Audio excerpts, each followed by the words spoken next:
Hey, what's up, everyone? Welcome to a bit of a solo put on it. Recently, Crystal mentioned wanting to see a video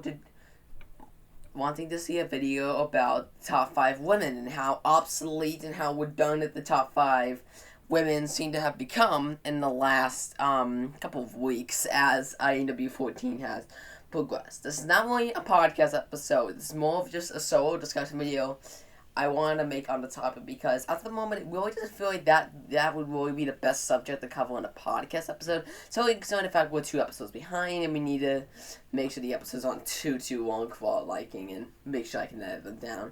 So I decided to make this subject a little bit of a separate video and maybe have it branch off to other things I could talk about solo and just take like 15 minutes or so just to talk about them on my own level. So, when talking about the women's top 5, I think the best way to talk about this is to go back in time through ANW history and talk about women as a whole and how they become trailblazers and basically the rise of women as a whole. So, this first beginning of the video will be more of a history lesson leading up to the main reason why I decided to make this little short discussion video. My Crystal asked if it could possibly be made into a subject or a discussion or something like that.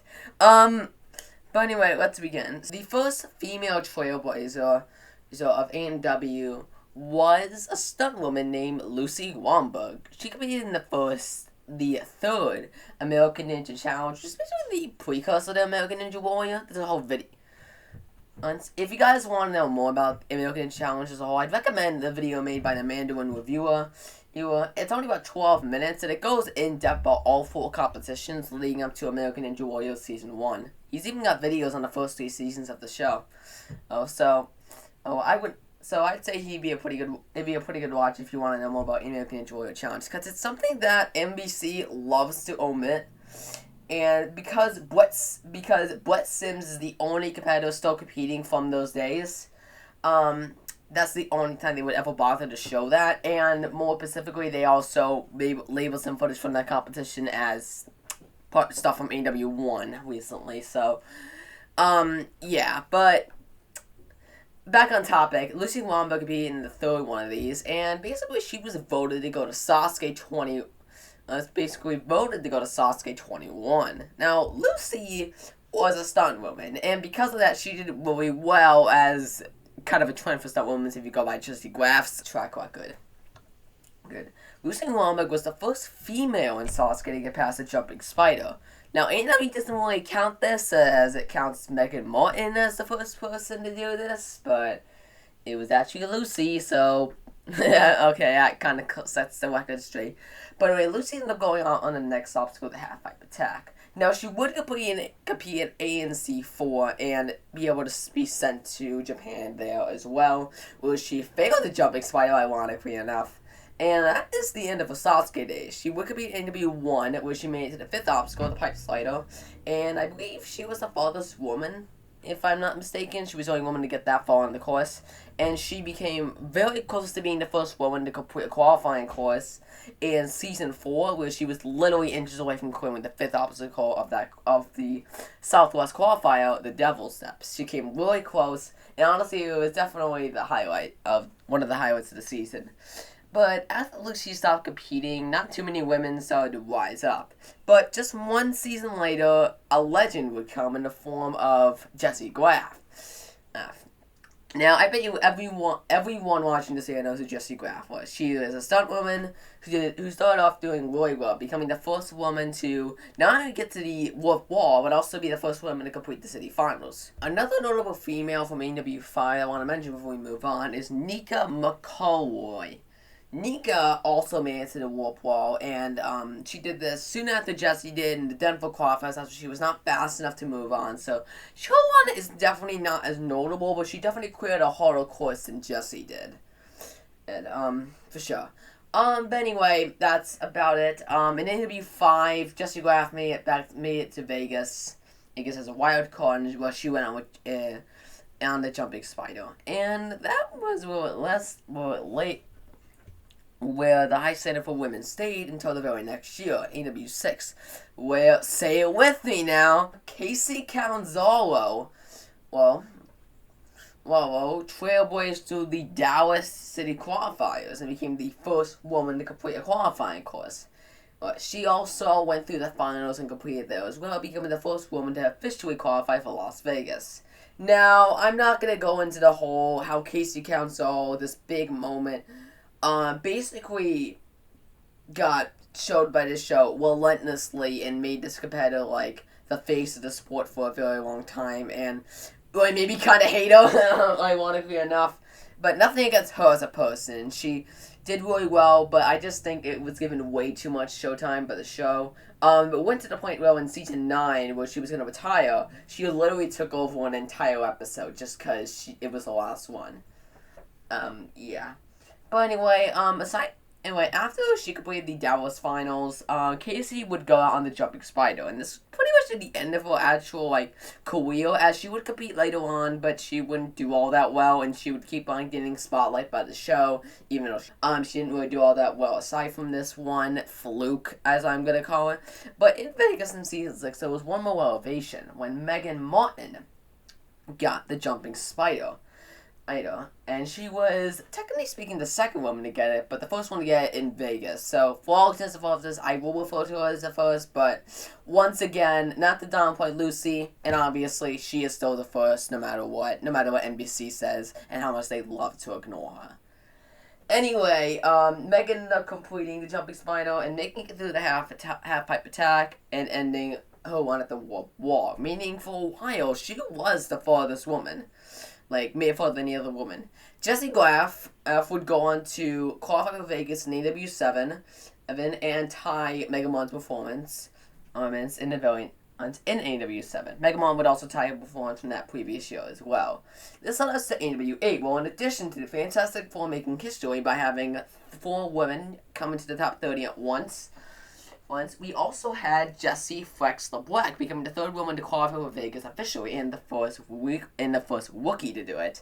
Now, LeBlanc would definitely become a trailblazer, and we'll get to her in a bit.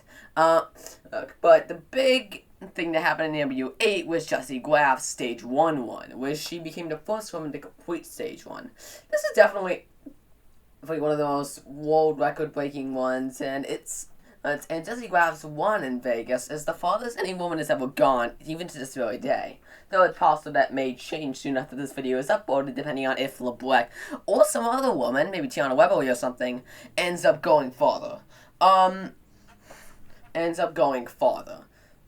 than Jessie Graff did in this one year. But she went on the 3rd obstacle on Stage 2, and currently has the farthest anyone has ever gone.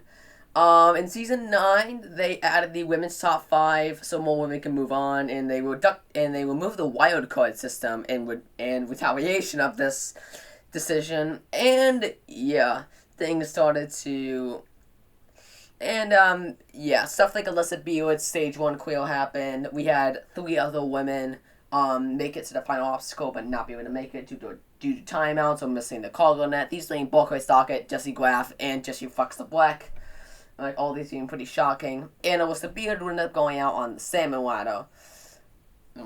In season 10, and Jessie Fox the Black made it farther than the other woman. But aside from that, not many 2 milestones happened there. What's happened in AW10? Season 11 saw the first city final queers from females since Kacy Catanzaro's career in AW6, these being Michelle Wonky and Jessie Flex LeBlanc, both being in Cincinnati. On Stage 1, Jessie Flex LeBlanc would end up failing on the final obstacle for the 3rd year in a row, so it was pretty unfortunate she wasn't able to move on. But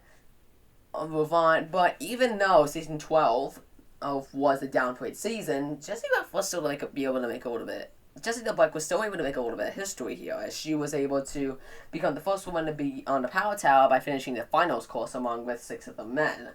And she ended up losing her matchup with Daniel Gill, but come on, it was Daniel Gill.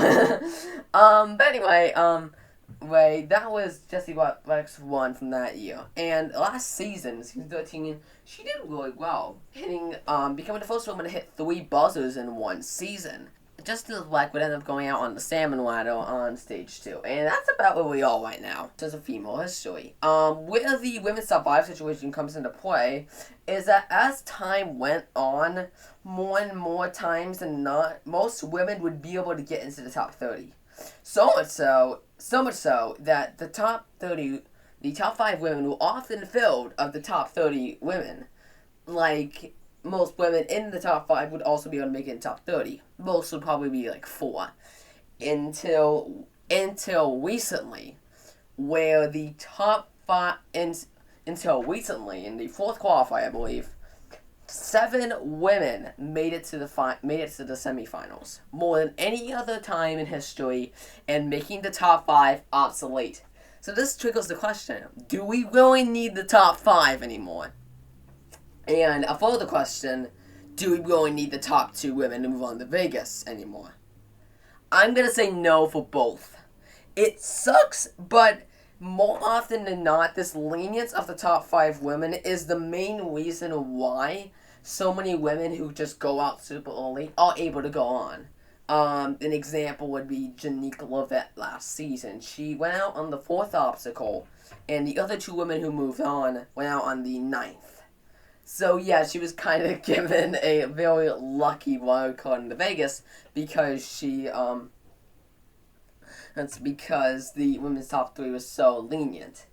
And that generally has been happening for a while. And this is the main reason why I really don't think we need a top 5 or top 2, really. Because again, most women in those top 5 and top 2s are ones that moved on. And now that we've came to the point that the women's top 5 has become obsolete in a round, and more women have moved on, which is something I've been thinking about for a while now, that could happen, now it has. It really does make me wonder, and honestly, I do think it's possible that ANW might liberate the top 5. And I feel like if they do, it'd be one of the best things they've ever done in a while, because it would make them actually seem like they actually care for the women. It would make it really suck if a lot of the top females go out early, and it might be a harder threshold, but a lot of them can do it. So, honestly, it is a combination of the sport being too lenient for the women, but also just women being able to do it as well. So, that's generally what my stance on it is, and I do want to know what you guys think in the comment section below. So, let me know if you guys think the women's top 5 should stay, or you think it should go, or do you think we should have a middle ground where, or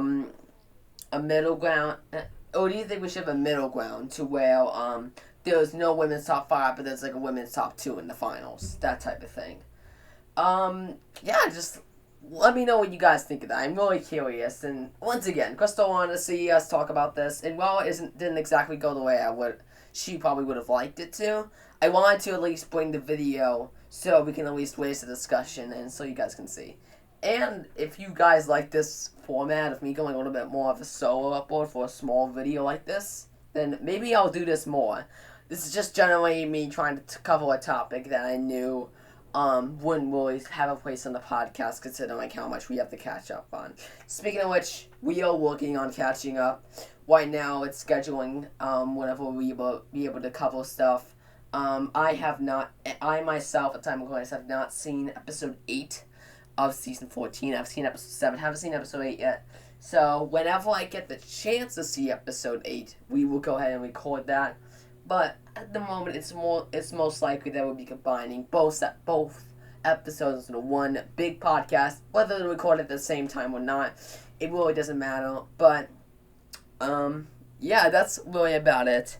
But either way, I hope to see you guys on the next podcast, or just whenever, honestly. Once again, this was just a small topic to get a discussion racing in my community.